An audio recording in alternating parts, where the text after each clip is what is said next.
Bien-aimés en notre Seigneur et Sauveur Jésus, nous vous saluons dans le Salvateur et glorieux nom de Christ Jésus. Nous partageons l'évangile de Christ. Nous sommes dans notre émission 7 minutes avec l'évangile. Nous allons lire le texte de Jean en son chapitre 10, uniquement les versets 3 et 4. Jean chapitre 10, les versets 3 et 4, nous écoutons la parole de l'Éternel. Le portier lui ouvre et les brebis entendent sa voix. Ils entendent sa voix. Il appelle par leur nom les brebis qui lui appartiennent et il les conduit dehors. Lorsqu'il a fait sortir toutes ses propres brebis, il marche devant elles et les brebis le suivent parce qu'ils connaissent sa voix. Que le nom de l'Éternel Dieu soit béni. Le titre de notre message, c'est « Dans les bras de l'agneau ». Dans les bras de l'agneau. Bien-aimés, la plupart des chrétiens désirent, les fils du royaume ils désirent entendre la voix de Dieu. Mais généralement, sinon souvent, il y a un obstacle qui se dresse.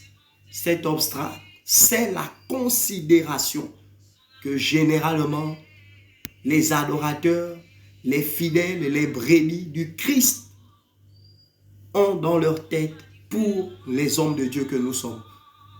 La considération à valeur idolâtre. L'idolâtrie que le peuple de Dieu s'est mise en tête à faire asseoir en eux est l'obstacle principal qui fait en sorte qu'ils n'entendent pas la voix de l'agneau.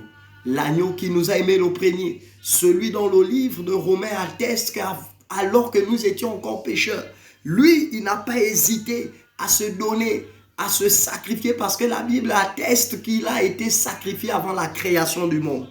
Et là, en vérité, Dieu, l'agneau de Dieu, veut que tu arrives vers lui sans intermédiaire, sans l'intervention du docteur, sans l'intervention du prophète, sans l'intervention du pasteur, sans l'intervention de l'apôtre. Dieu, l'agneau, veut que tu viennes t'accoutumer, que tu t'habitues à sa présence et à sa voix. Il veut que tu arrives face à face devant lui afin de connaître sa voix. Il veut que tu ailles directement. Il veut que tu arrives devant son trône. Il veut que tu sois à table avec lui. Et là, nous pouvons écouter le livre d'Apocalypse, au chapitre 3, les versets 20. Il dit, « Je suis à la porte. » Il dit, « Je cogne. Si quelqu'un entend ma voix. » Il dit, qu'il ouvre, j'entrerai, je souperai avec lui.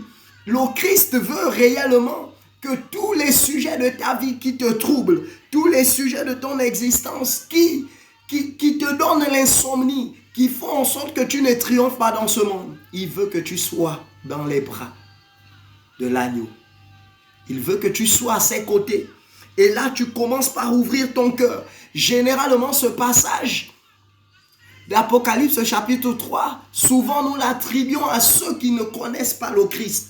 Mais le Saint-Esprit m'a interpellé et en méditant les versets 18 et 19, là-bas il dit, il parle de ceux qui sont revêtus de vêtements blancs. C'est nous qui sommes revêtus de vêtements blancs. Nous qui sommes l'expression de la justice divine. Les vêtements blancs, l'expression de la justice divine. Il s'adresse en réalité au corps du Christ que nous sommes. Il s'adresse à l'Église. Il s'adresse à nous qui, par les vêtements blancs, nous avons reçu la foi qui, elle, a été pesée et jugée digne.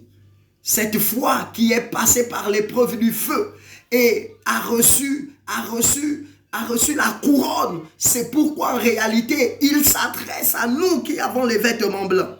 Il a les bras ouverts. Il veut qu'en réalité, nous arrivons vers lui. Il veut qu'en réalité, notre engagement qui était trop léger, il parle de nous qui constituons le corps du Christ. Il dit que notre engagement est léger. Comme il le dit dans le livre d'Apocalypse, nous ne sommes ni chauds, nous ne sommes ni froids, mais nous sommes tièdes. Il dit qu'il va nous vomir.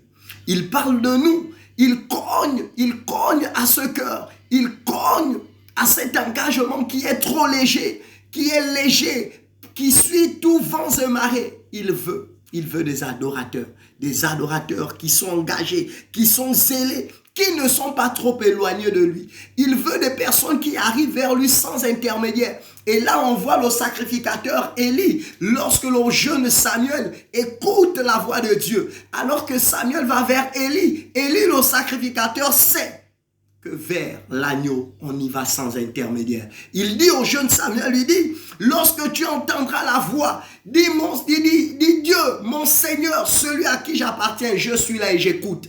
Il sait qu'il est son père spirituel, mais on va à la rencontre de l'agneau.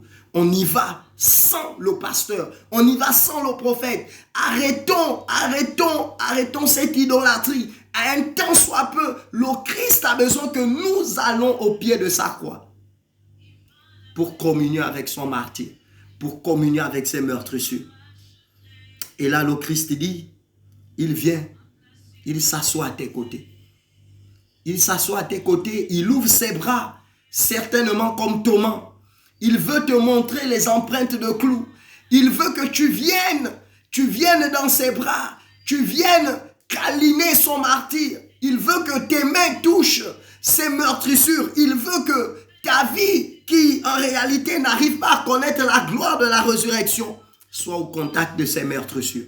Il veut te montrer les empreintes de clous. C'est pourquoi c'est seulement à côté de la croix, c'est seulement dans ses bras que tu apprendras l'amour. Tu apprendras à connaître, à identifier dans l'intimité la voix de celui qui n'a pas hésité à aller à la croix pour toi.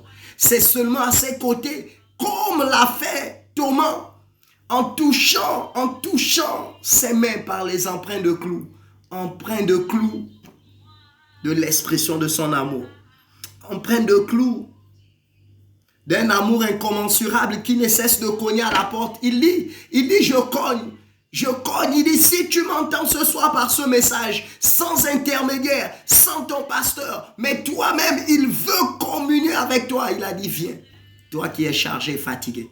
Il veut te décharger de ta situation. Mais celui qui t'attend, c'est l'agneau qui a subi le martyre pour toi. Il veut que tu arrives dans ses bras sans intermédiaire. Pense-y, reçois la visitation du Saint-Esprit comme Saul de Tarse sur le chemin de Damas. Visite-le et ainsi ton histoire connaîtra une autre tournure. Sois béni au nom de Jésus. Amen.